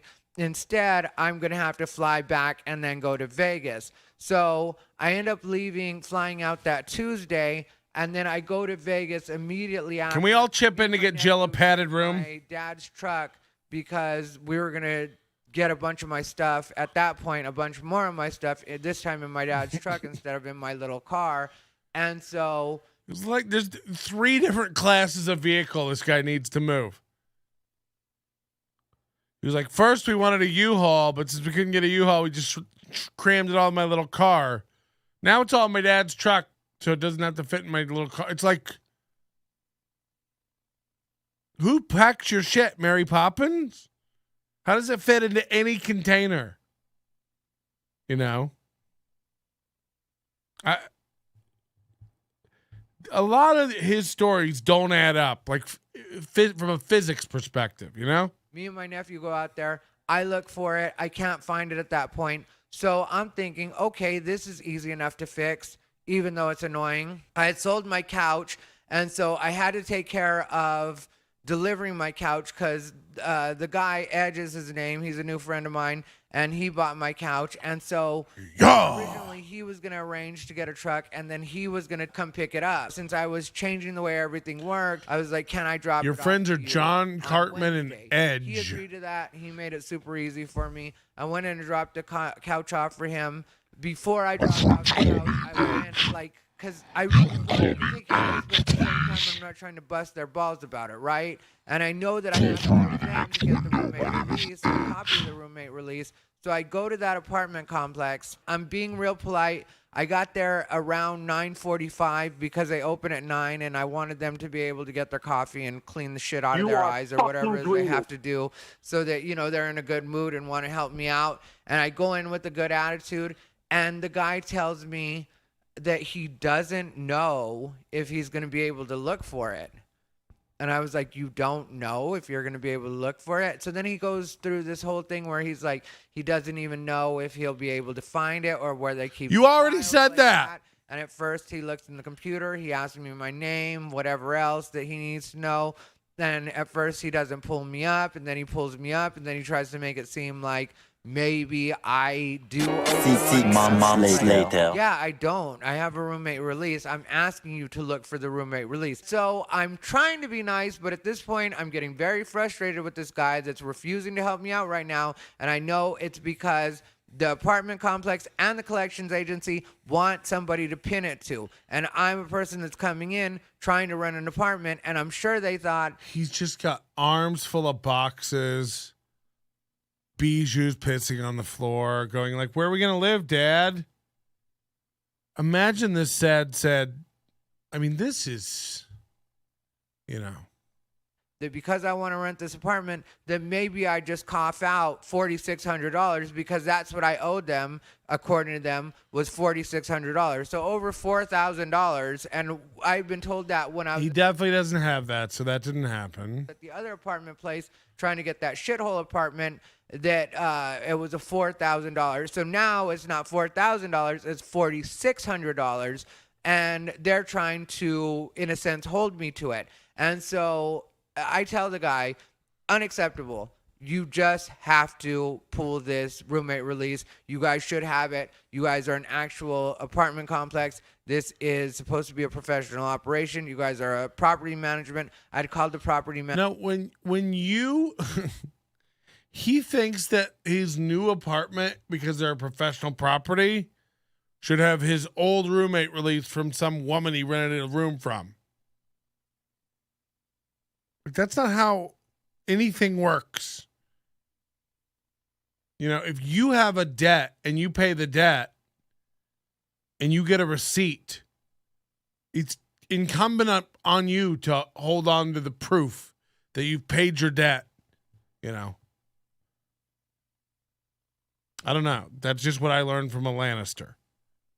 Management the day before, the people that are actually over the apartment or overseeing the apartment. So then I called the property management again after I dealt with that guy, because at first me and that guy really didn't. Then what happened? At that point, and he was trying to be just obstinate for no reason. I'll admit, at a point, I was just 100% pressure. This just has to get done. You just have to do this. There's no two ways about it. Stop trying to play me right now. And so I asked him when none of this happened. He was like, I'll try to look for it by 5 o'clock. And I was like, I'll be back at 4. And then he kept talking and got on my nerves. And I was like, all right, I'll be back at 3. You're gonna find it. And that's just it's so edited to shit. None of this happened. So you're gonna find it. Another errand, because I was giving my dresser to Casper. So we go pick up the dresser. Holy shit. Casper, and then as we're on our way to I'm giving my dresser to Casper. I was able to locate it after all. I did you one better. And I went. Hey, what are all these stains on the side of it, Ty? Never you mind. For Thanksgiving. So we're getting ready to go into a long weekend. And so I go in, I get the roommate release from him, and then I go ahead and call the collection agency. The collection agency is still giving me a hard time, even though they've been called by him. And he said that he had to leave a message. And so I'm talking to this woman that's working the collection side as far as I go, the renter, and then at the same time, there's somebody else dealing with him, but he had to leave a message, so they're not dealing with him yet. What does that and I was mean? like, yeah, I just need you guys to do what it is you need to do to clear me of this and to take it off my credit, or at least give verbal confirmation so that I'll have a place to live. I wish I knew how to quit you. I don't have a place to put my stuff right now. So I've got my car loaded up here in Austin, and then I've got a truckload of stuff, or we're going to be taking a truckload of stuff back to Phoenix. So we go ahead and take the back to Phoenix. I'm so tired. I end up sleeping at a truck stop. My nephew is in the truck. I'm in the other car because I had another car in Phoenix. There's just a spare car that we had that I had to use when my car was getting the What does that computer fixed in it. mean? Very fortunate that my family had another car. It's just a little beater, but it's an A to B. So I had to take that car. So my nephew drove separately in my dad's truck. And then I was like, I'm going to go to sleep. I had only slept an hour the night before because I was so stressed out. So I was super tired. I ended up sleeping at a truck stop for like 4 or 5 hours. And I'm just like, I don't know where I'm going to put my stuff. So my plan was just to put my stuff in my parents' garage. We weren't able to get everything. Well, we got like 90%. So then my dad was like, all right, well. What? So they left Austin and drove all of his stuff. This is like the third trip. Phoenix to Austin. Roach apartment. Packed it up. Stored it at Tim Dillon's. Back to an apartment. Couldn't get the apartment. Took it all back to Phoenix. Couldn't get it all in my dad's garage. You fit it all in the tiny car. This stuff is the incredible shrinking and expanding. You know, what's happening? Hold up. Casper got the open mic and the dresser. Shots fired. Shots fucking fired. I wonder if he talks with jump cuts. Mahmoud, Ty's Empire of Dirt. What's in the box? What's in the box? Would you like to play a game? Put some 9-inch nails in my ears. What a great story. Ty has enough nails in his face. Patrick is right. When you remind yourself that this guy is almost 50, it's all the more painful. And when he wants to like save up money to like help his dad retire, it's like, I have to help you move your shit and loan you a car and you don't have money and you are in debt. So you can't get a new place. It's like your dad has to be sitting there watching like, where did I go wrong? Like one kid put a bullet in her head. The other kid can't get it together. He's age 58. He might as well be Chris Angel, just shit out the bottom of the porn industry. Well, then we'll go back and get your stuff. So we do Thanksgiving Thursday. And then Friday, me and my dad drive back to Vegas, go pick up the rest of my stuff. It took 5 or 6 hours for us to load up and pack the rest. It's a good point. Who got all the empty bottles of salsa? I bet you go to Ty's house and you ask him for a glass of water and he brings you like ice water in a mason jar. And you like take a sip and you're like, oh, thanks, man. And he's like, hey, you know that jar you're drinking out of? Guess what? Used to be for salsa. And then you're like, huh, I want to kill myself. Because that's his idea of conversation. So now look, what the fuck? Look how dirty this mattress is. Do they make mattresses in brown?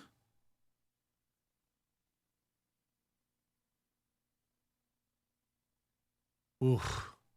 Uncovered, unwrapped. You know, God forbid you buy a 99-cent mattress bag.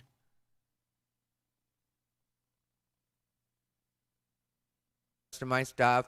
We go ahead and get the rest of my stuff. We go to Dad, I'm filming this for Unbothered. And we sleep, hang out for Saturday, and then we end up leaving Sunday. Then we get here Monday, and I thought that I'd just go get that shitty apartment after I explained to them what had gone on. At that point, I had gotten the roommate release. During all of this, the assistant manager of that apartment place, who I was dealing with, the guy I was talking about, he had sent them the information they needed, and they were still trying to give me a hard time about it. And I was like, what do you guys not get about this? I'm not trying to pull anything right now. He doesn't get that, like, the new apartment complex isn't going to take a risk on him. You have a outstanding debt to an apartment that you rented. You have a credit flag. You're in collections. Like, it's a policy of our business not to rent to deadbeats. So I can't do anything about it. You're in collections for a thing. We're not going to rent you an apartment. What is this guy's problem? I'm not trying to pull anything. Just do it. It's like, that's not how any system works. I really don't owe you guys any money. You guys have been told that by the assistant manager of the actual apartment complex. He's saying that that is not a claim that they're making against me at all anymore. And so please just do what I need you to do so that I can actually get a place. So they tell me that if they don't handle it that day, they'll handle it on Monday. So then Monday I call them, and then they say that, you know, that I should have never been on that account, which I'm like, yeah, I know. And so they admit that it's a mistake. They say they could possibly expedite it, but I'm like, possibly? What are you talking about, possibly? It was a mistake. Just clear it up. But I'm still trying to be at least somewhat patient, even though I know they knew that I was done being patient. But I was trying my best to still be cordial. He even contradicts himself. Like, I was being tough, but still being nice. So they didn't think I was tough, but I was tough, and they knew I was tough. What's happening is I go back to the apartment place. This is Monday. And I explained to the woman what's going on. She says, okay, well, we need to talk to the actual apartment complex. So I'm like, even better. So I'll just call the assistant manager back. I call the assistant manager. He says he'll go ahead and do it. He says he'll send in an email. And I'm like, can we get me moved in here by the end of the day? You know what it is, man. The woman tells me that we should be able to do it, but she doesn't make any promises, which I get that. Everybody says that. And I get why they say that, so you can't get pissed off at them. And so I'm being understanding about that. So she says, I'll give you a call later today. You can go ahead and leave. And I was like, in my head, like, I really wish she would just do this right now. And instead, she sends me off on my way. Of course, I'm not going to argue. So I'm like, okay, cool. So me and my dad, because my dad is in, what's it called at this point? And the truck is fully loaded. You know, the truck is completely loaded at that point. It's tied down. I've had shitty growing up getting apartments when I was 20. But holy shit, he's 2 decades older. Like, get it. I mean, almost 3. Like, he's 50. Ty enunciate his stories like a text-to-speech engine from 2000. Yeah, you Dragon Naturally Speaking. The edition that comes with the microphone in the box. Ooh. More truck photos. A brown tarp. Where do they even make those? Really well, but it's completely loaded. Because what we did when we were back in Phoenix was I decided what needed to... Holy shit, his water cooler. And it was stained. Holy. What we did when we were back in... Look at that. You think he learned better. Like, we're not going to zoom in on it. Fuck. Don't do it again, Patrick.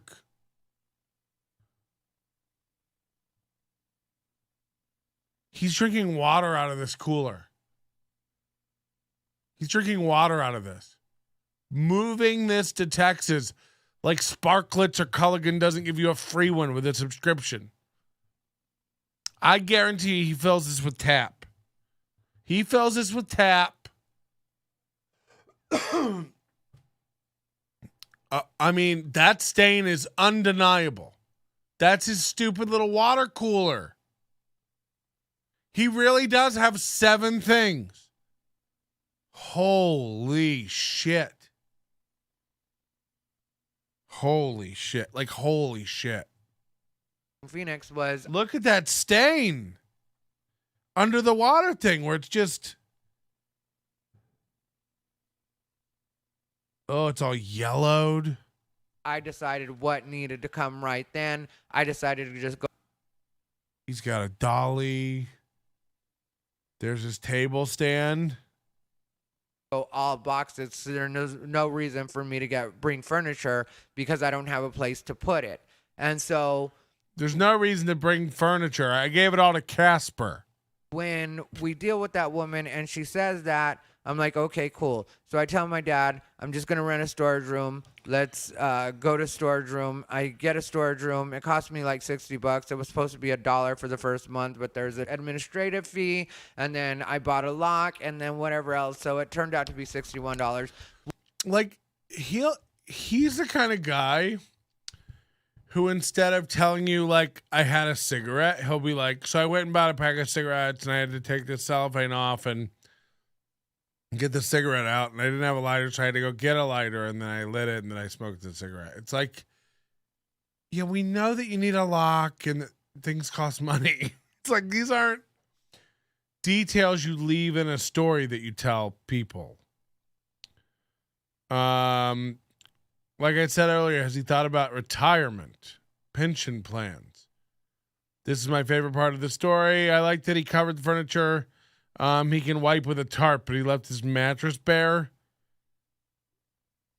Those are good caster wheels on that dolly. Yeah. He's had it. It's been passed down in the family for years. Whatever. I now have a place to put my boxes. So me and my dad go unload the truck. The woman does not call me. So then I call on Tuesday to see what's going on. I get told that the woman that I was supposed to deal with, her name was Janet, was not in. And I was like, okay, well, she was supposed to call me back on my application. They're like, oh, you're calling to check on the status of an application? I say yes. They ask me to hold. Then they come back. Phone calls. I specifically have to deal with that woman, which I had told this woman what a hurry I was in and the situation I was in. Yeah, people don't care about you. So now I'm like, welcome to the world. I'm just homeless. I don't have a place. And yeah, him and his dad. I and my dad at that point were So staying sad. in Tim's guest house. Tim's out of town. I don't know where he is. I didn't ask. I'm not nosy like that. And so now I'm just at her mercy. And I was like, lot of mercy. I'm going to look at other apartments. So I asked my friend John Carden where I should look for apartments. Why does he always say everyone's full name? Like, stop name dropping open micers. Craigslist. I'm not going to go look on Craigslist, but desperate times call for desperate. Holy shit, you're right. Look at Craigslist. Craigslist, you got him. The first one looked like a real shithole. Like, that's what I was thinking. And so I made the appointment. It was an apartment locator. So by the way, he said this a couple times. Have you picked up on this? He goes, I saw one and it looked like a total shithole. So I made an appointment. This is like the second time he said this about a place. Right? I mean, he just said that. He's like, this first one looked like a total piece of shit. So I booked an appointment. Basically, they thinking. One looked like it was going to be a real shithole. Like, that's what I was thinking. And so I made the appointment. He uses it as a reason why he made it look like a shithole. So I made an appointment. Like, oh, okay. It was an apartment locator. So basically, they just try to find people apartments all day. That's what their job is. He turned out to be a really cool guy, though. But I was thinking that this was going to be a shithole apartment that I was going to go look at. But we made an appointment for noon. I came down here. He said it again. I thought this was going to be a shithole I was going to look at. It's like, yeah, your budget. I really like the apartment. The pictures didn't do it justice. It's in a really nice building. I saw it. I knew I liked it. I still went and checked out the other one afterwards. But when I was dealing with these people at this particular apartment, they were like, if you can get everything into us as soon as possible, we can have you moved in by tomorrow. So that was on Tuesday. And I'm like, okay, well, if they're willing to do it like that, then I'll go ahead and get them everything they need. And like I said, everything's packed away. And so like everything that I would need to send them as far as financial information, all that stuff, I have to piece together from other stuff that I've sent to the other apartment place and now the second apartment place. So it's just like... No, Moody, incorrect. The anyway is... that's too much. Take the anyway out of that sentence. His logic is the egg sandwich looked like it was going to give me food poisoning, so I ate it. Anyway, Cass, it brings a little doubt into the situation. I wasn't sure if I could make it, but I jumped anyway. That's a rational thought. I wasn't sure I was going to make it, so I jumped. That's not. I thought it looked like it was going to make me sick, so I ate it. It looked like a shithole, so I wanted to live there. That's what I mean, the anyway makes it too normal to me. This whole thing, Bijou stuff I have to send them, you know, like all the stuff I have to send them. It's like scattered, but I made it happen. They ended up calling me. I don't know. Also, like, he's like, oh, I didn't have anything to move in. My dog's paperwork, my former paperwork for apartments and debt and things. Like, it's all just stuffed in boxes with ring lights. You know, have you moved ever? I think I was an hour out from finishing up the paperwork, and they were like, yeah, everything's good. You can definitely move in. Before all this happened, when I went in just to look at it, I was very honest and forthright with them about the fact that there was that thing going on. And so at that point, the night before, I had really read the riot act to that collection agency. So this is in the past week. If we can go on Craigslist and find the ad, we can maybe find this apartment in Austin. And even told them, like, you know, I really don't have a place to live right now. This isn't about me just wanting to get a credit card or something like that. This is my actual housing. This is not. And so they ended up sending me this form that said, like, again, this doesn't make you sound like this is a great place. Look, I know a lot of people just want this for a mailbox. I actually need to live here. I know it's, you know, but this is... that it was reported in error and that they've cleared it up or are trying to clear it up. They sent me what it was I would need. And so when I was dealing with the apartment people, I told them about that, and I was like, I can send it to you. Again, Mikey, you know, you're not doing it. You're giving him too much. It's not like going, he told me he had syphilis, but, you know, it's he told me he had syphilis, so, you know, it's so, not but. It's so, not anyway. It's so, not regardless. I mean, you guys are all trying very hard. I get it. You can't even do it because it's so insane. He's going, it looked like a real shithole, so I booked an appointment. It's not, it looked like a real shithole, but I booked an appointment. Check it out. No. You're all doing it wrong. He's a piece of shit. Get it right. So I fucked him because he had syphilis.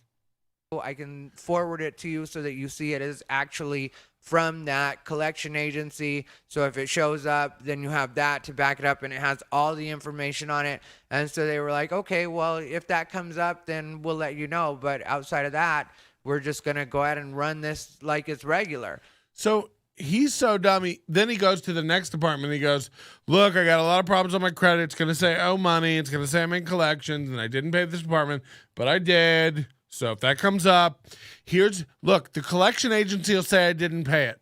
But here's a piece of paper. It has the collection agency logo on it that says I paid it. So if that comes up, you'll have this to back you up. It's like Visa says you owe them money. Here's your statement. Yeah, but I have a statement here with the Visa on it that says that I don't. So you have that to back you up. That's not how any of this works.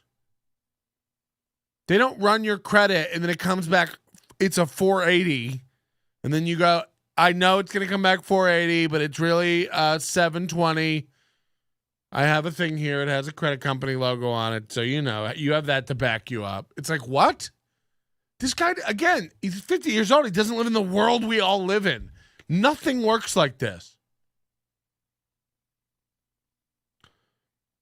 The apartment's so infested with roaches, so I immediately paid first month's rent. Right. You get a star. You know, because they wanted to rent apartments. And like I said, I really liked the apartment, so it wasn't like I was even settling. And this place is not a shithole at all. I really do like this place. So when they called me... He's showing us it. Find this apartment. That's a very distinctive backsplash. And told me that we were ready to go. They just went ahead and sent over my lease. He's never had anything this nice, so he's like sweeping around. He signed everything. I made sure that I was ready to come down the next day. My dad was still staying with me because he wanted to help me move in the boxes and make sure that I got fully settled. But he had already been here enough days, so I wanted him to stay over and sleep just because I didn't want him to drive. Everybody forgets my dad's over 80, but he refuses to give in and just be old, which I don't have a problem with. He can't. He needs you to drive him around and help him move and loan him cars. Sorry, the other way around. He needs to be around to loan you cars and help you move. Because your life's in shambles at age 50. He thought you'd be better. My dad just the way he is. But sometimes I do get concerned for him. And so I was like, yeah, you... fuck!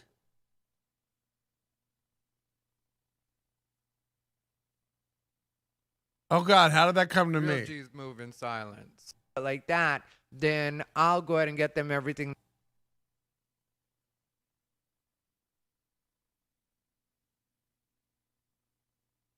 My couch, because the guy, Edge is his name. He's a new friend of mine. Edge is great. I love that. I love when he was given a tour of this place. He's never had anything so nice. So he's blown away with it. So he's got to show us, like, look at this fucking place. Can you even believe it? I didn't want him to drive. Everybody forgets. My dad's over 80. But remember, this looks exactly like the roach-infested one. So who fucking knows? You know. It looks like an all right house. How did it look like a shithole in the pictures? No, he's been through 3 different ones now. So this is new. We got to find this one. The budget is out the window. That $700, that was all for a different thing. He got his checks back. So this is a new place, but it definitely is on Craigslist, and we should be able to find this. To give in and just be old, which I don't have a problem with. I love my dad just the way he is, but sometimes I do get concerned for him. And so I was like, yeah, you spend the night, you stay here. You leave tomorrow when you're good and ready. He ended up leaving today around noon. He still wanted to stay one. Look how nice this thing I rent is. Yeah, great. More day and get more boxes. And I was just like, you've done enough. Just go home now. It's time for you to go home. And I wish I could have gone with him, but tomorrow I have to fly out to Atlanta. And that's a part of why this was also important, like me getting a place, because I was like, this is just really stressful. And I don't want to come back to it from Atlanta and not have a place to stay. So once my dad left, think of all the gay butt sex in those rooms, huh? Moving boxes in my car, doing the best that I can to do things the way that I have to do them. I was going to rent like $19 U-Haul, but I didn't feel like it after all. I was driving my dad's truck a lot of the week, and I get stressed when I'm driving his truck because it's so big, and I'm not used to driving that. He's so big. And the different, stopping. No, that's not it. Shopping, and then there's a lot of keep looking here in Austin. It's not terrible, but there is a lot of traffic here in Austin, and so I was stressed and I didn't want to deal with the truck again. And so I'm not homeless anymore, but that was a rough couple of days. And thank God for Tim Dillon, because if it hadn't been for him, I would have had to stay in a hotel. So I ended up getting my place, and I'm happy to be here. But it was just a stressful couple of days, and now I've got to edit this at some point. Maybe tomorrow I'll go ahead and put it out, but I'm exhausted now, and we've got a flight at 11:15 a.m. So we've got to be at the airport because Bijou's going to go with me to Atlanta. She's going to go twerk and do Freaknik. And our flight is at 11:15 a.m. And if you're flying with the dog, you have to actually go to the counter, pay for your dog when you get there. And so good. Another thing that we all know how it works. And back. And so we're good as far as that goes. But we have to get there at probably like 8:30, maybe even 8 o'clock. So we got to Uber from here. But I'm also in a really nice neighborhood. It's like gentrified, which I know that that's supposed to be evil. But as a renter and a person that needed a place to live, I'm glad to be in a gentrified neighborhood. The other neighborhoods that I was looking at, it was like Mexican and El Salvador. Mikey says, if my dad in 15... First of all, stop saying da. It's Dad. We're leaving off letters. In 15 years' time, if he's 80 and I'm 50 and I'm still relying on him, I'll do him a favor and put a bullet in my own head and let him enjoy the rest of his life. Hallelujah, huh? So I tell you guys, a lot of times when it comes to population where there's a lot of illegals, they really do have people living in shitty conditions because these people don't have any legal recourse. These people can't report them. These people can't really complain too much. They just have to deal with whatever they have to deal with. So if there's roaches, rats, anything like that, it's just what it is, and they have to work around it. So anyway, I am in Austin now, and I'll talk more about that later, but I'm happy to be here. And no, that's not it. I've enjoyed this one. And yeah, I left Vegas. That is what it is. I'm going to miss some people. I'll talk about that one of these days in the next couple of days, but I'll tell you who I'm going to miss, why I'm going to miss them. We don't care. We'll talk about all of that stuff, and then we'll do some current event stuff too. Some of those videos. Then we'll do some comedy tips as well. Oh, yeah. We love Ty's current event stuff. He's always got such witty, funny takes on everything. All right. There it is. Ty Rivera officially moving to Austin. My predictions, it will not go well. He is about to lose the biggest contacts he has in his Rolodex. He will tell us why it's their fault. Everything you've seen with every friend he's burned bridges with here. Why Tony Hinchcliffe is actually shit. Why Tim Dillon's actually shit. I don't have a problem with them. And if they want to come back to me and apologize, maybe I'll think about working with him again. That's what is going to come, I believe. I also believe he won't be able to keep up living there. And he will have to move home. This is my new prediction. I was right about this. It took him 1.5 years to come to terms with it, with the cope. So that's my new prediction. We got so much more to go over, but I think a good two hours is a good point to stop tonight. Just amazing stuff.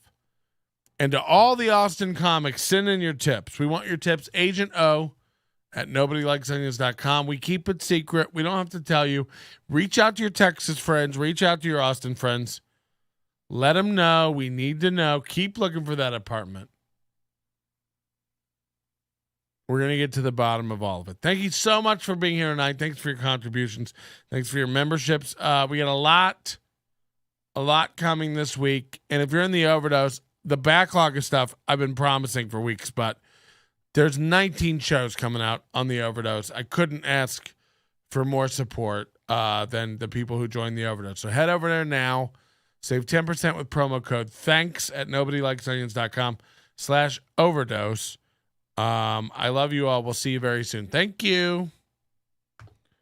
My end show button doesn't work. This software update. Am I right, guys? Yo, man, there's no coming, gentlemen. Would you be high on cigarettes? I don't know. Comment